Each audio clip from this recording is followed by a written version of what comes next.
Welcome back to the Gotham City School District short yellow bus of hobby channels, Pit Stain Hobbies. I'm your host, Ian, and we're back on the Fanhome 66 Batmobile. Holy moly. What do we got here? I think we got, what is this? Is this pack 7? I think. Let's see, what is it? Yeah, issues 27 to 32, and we have a Batman t-shirt, which will not fit my chubby body, most likely. It's probably a medium or a large or something.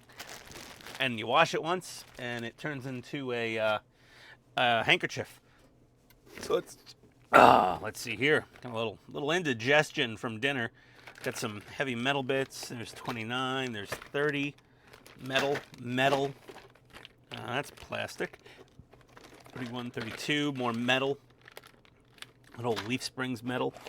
More frame rails. That's 27. And there's 28. More metal frame rail parts. Oh my, this thing's going to be one of the more portly partworks as far as the weight goes. I don't know if it'll outweigh the Ecto 1 from Fanhome, but it will certainly be competing for the title fight of heftiest partwork. Let's see here. Okay, let's just get that box out of the way. Let's get 27 in here. Let's get these fellas out of the way for now. And yeah, let's get into this. We got the Pharaoh guy. Oh yeah, the King Tut. Yeah. Yeah, it was just some wacko that got hit in the head and woke up thinking he was King Tut. I vaguely remember that episode of Batman. But here we go. Car parts. So we got some frame rails to put on to the chassis, however they want to pronounce that. So let's get those supporting members in. And let me go grab the chassis. I'll be right back. All right, we got our giant frame here back. It's not as long as Ecto 1's frame, and the wheelbase is not going to be as long as Ecto 1's either. But I think the car might be, well, no, it's not going to be, no, it's not going to be as heavy. No, this is going to be a little lighter. So we're going to take our two frame rails here, and, oh, damn it, the throat clearing has begun. I'm so sorry. We're going to fit these two together right here.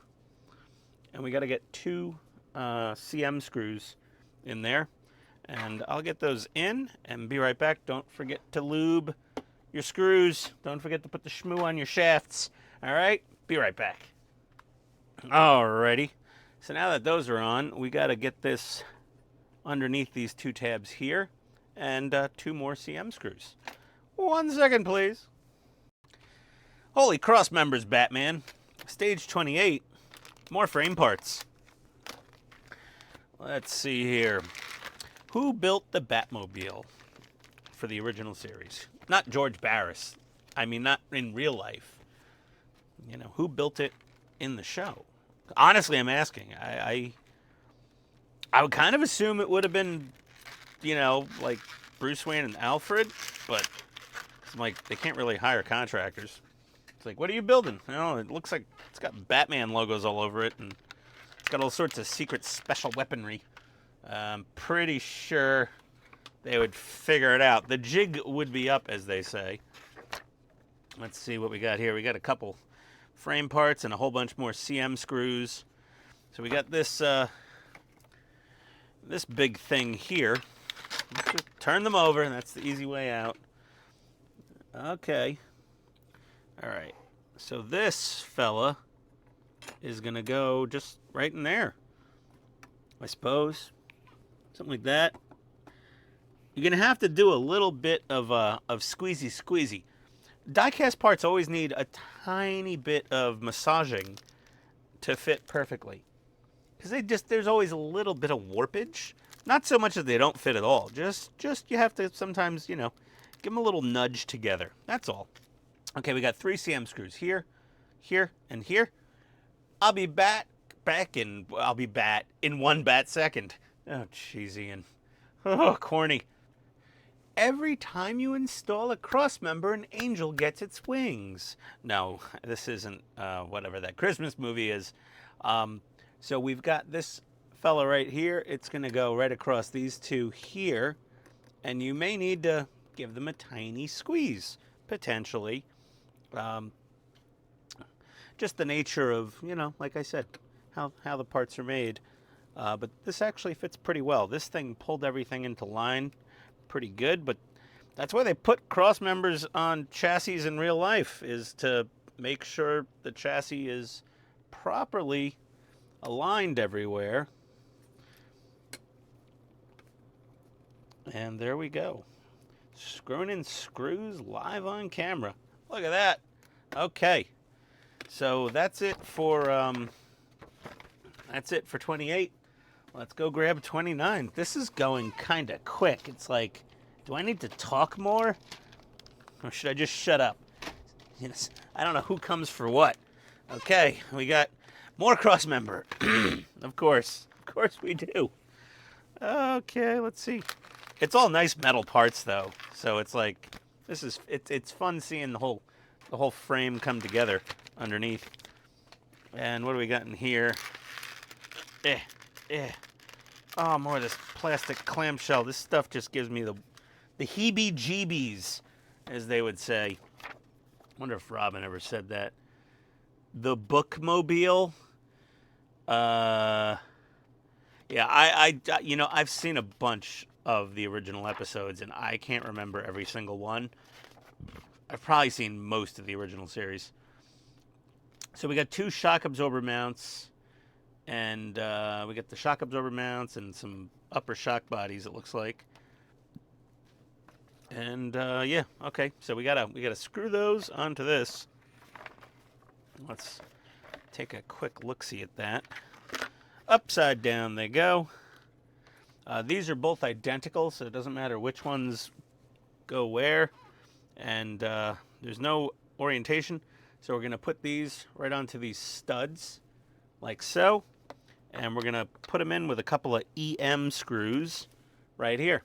Let me get those screwed in, and I'll be right back.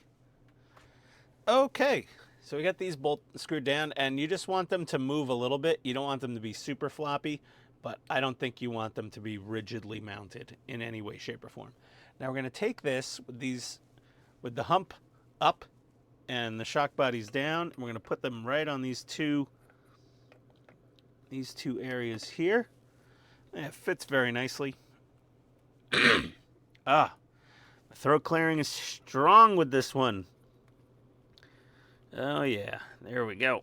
A couple CM screws are going in here. This is fairly well engineered so far, it seems, and everything fits. And it's solid. This thing's got a ton of metal. This is a beefy frame so far. So that's it for 29. We are flying through these. Let's go to 30. While Gotham City Burns. Season 1, Episode 30. Okay. Where Batman and Robin are trapped inside a cookbook. What, trapped inside a cookbook? What the... That TV show was so weird sometimes. I mean, so weird. I'm not criticizing it. It's a product of its era, but man, that thing was just weird sometimes. Trying not to clear my throat too loudly. But here we go. Let's see what we got now. My wife tried to walk me tonight after dinner like I was one of the dogs.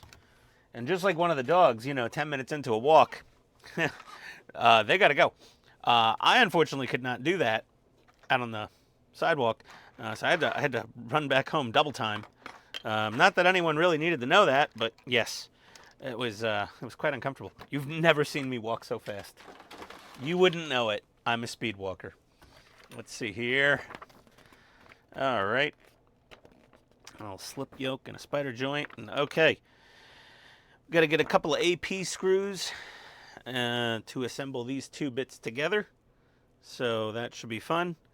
And I'll be back in just a sec. Alrighty, well, we got our little yoke screwed together. So it still rotates, which you want, for now at least. We're going to shove it into the pumpkin, the differential housing. And is that, okay, that's it. That's it for 30. Oh, this is going smoothly. Let me not disturb the dog. That's 32. Here's 31. Oh, the other part of the rear axle and differential. Very nice. Oh, what a lovely day. What a lovely day. Had a delicious dinner. Tried to go for a walk. That didn't last long, but, you know, working on partworks. Worked on the Fanhome Ecto 1 a little earlier today. That video is also up. And now I'm working on this awesome Batmobile. I'm a lucky guy. Get to build all these cool models. So let's see what we're doing here. Let's break out our instructions. Oh, the Riddler. This Riddler wasn't nearly as annoying as Jim Carrey's Riddler. Oh my god. My wife hates Jim Carrey. She can't stand him. I don't blame her. After that Riddler, oh man.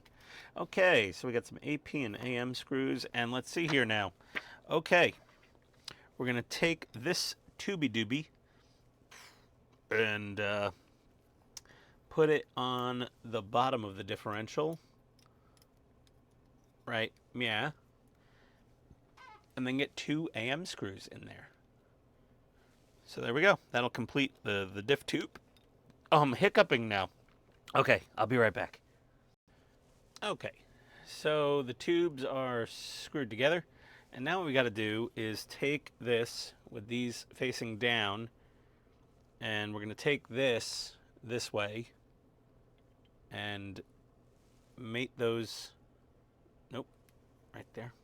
Mate those together right there. Because you want to put your screws in the 2 holes with the bigger recesses. And that's going to be a pair of AP screws. So we'll get those in. I'll be right back. All right, got our 2 screws in there. And now we're going to take our differential and take the diff cover for the back and just pop it in. There we go. Yeah, it just press fits. Nice. No need for crazy glue. Looks good. I mean, we could go over this with some silver Sharpie if we wanted to detail the nuts, the bolts on there, but it's under the car. We're probably never going to see it.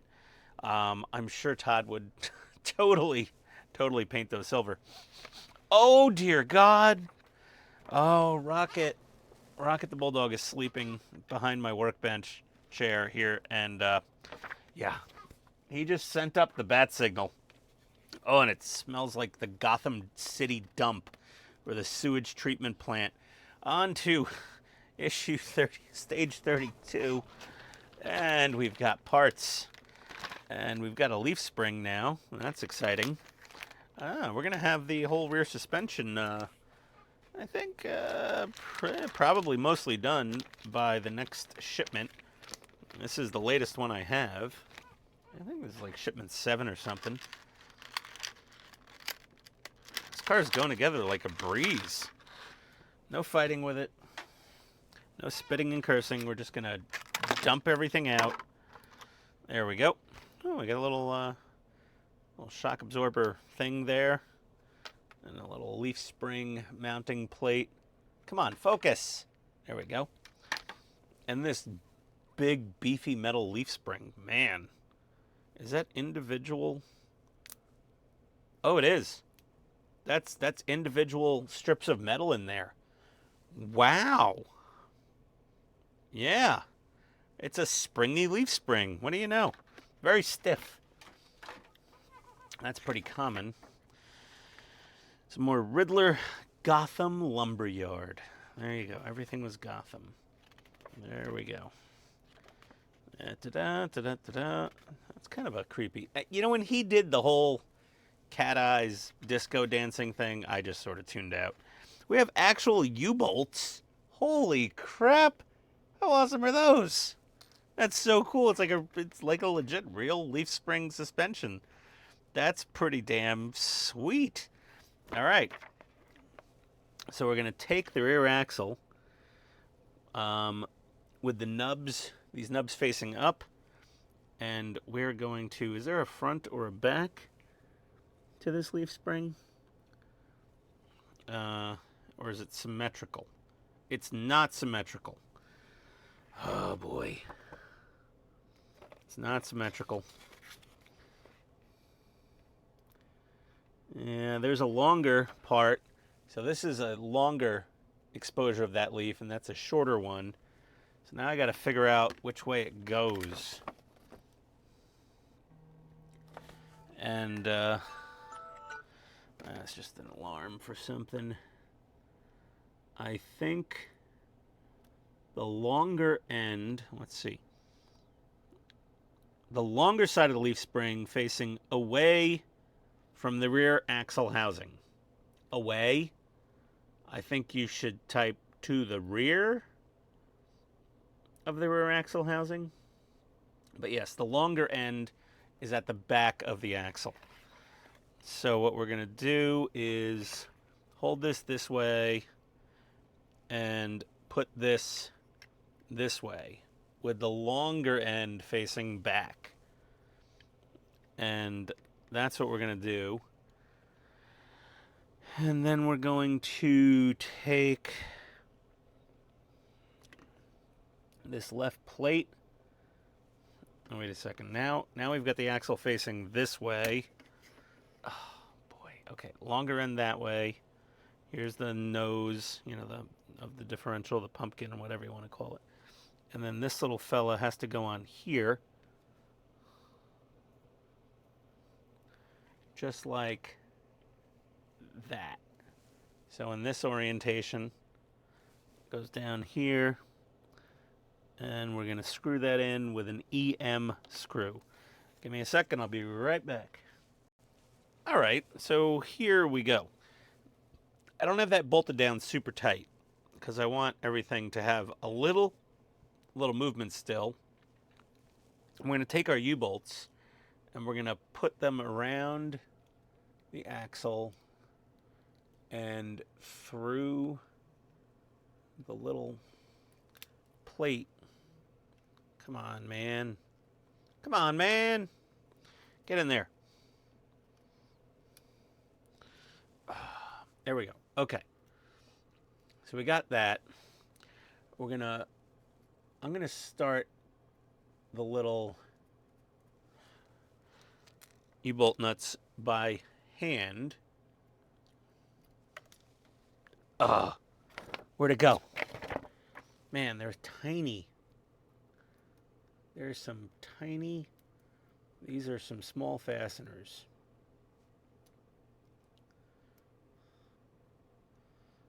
Okay, I'm just going to get them finger tight. And let me get the other U-bolt on and I'll be right back. All right, so these are just hand tight, okay? Now, they give you this weird little thing that you can use to tighten the nuts.